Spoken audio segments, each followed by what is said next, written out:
Hello guys, আসসালামু আলাইকুম।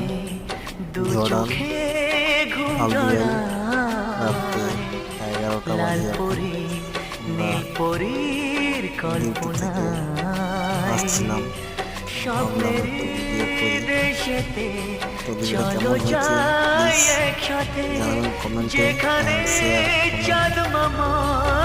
Subscribe করে রাখবেন প্লিজ। এই যে এটা আমাদের ব্যাংক, এটা হচ্ছে ডিলার ব্যাংক। অপোজিট সাইড আমাদের হোস্টেল, তো নিচে মার্কেট ব্যাংক, উপরে আমাদের হোস্টেল রুম। তো কে কোথা থেকে দেখছেন প্লিজ কমেন্ট করবেন। এবং আমরা দুবেলাই থাকি, আমাদের কোম্পানি হচ্ছে ইউনাইটেড। ঠিক আছে, প্লিজ সবাই দেখে কেমন লাগে জানাবেন একটু।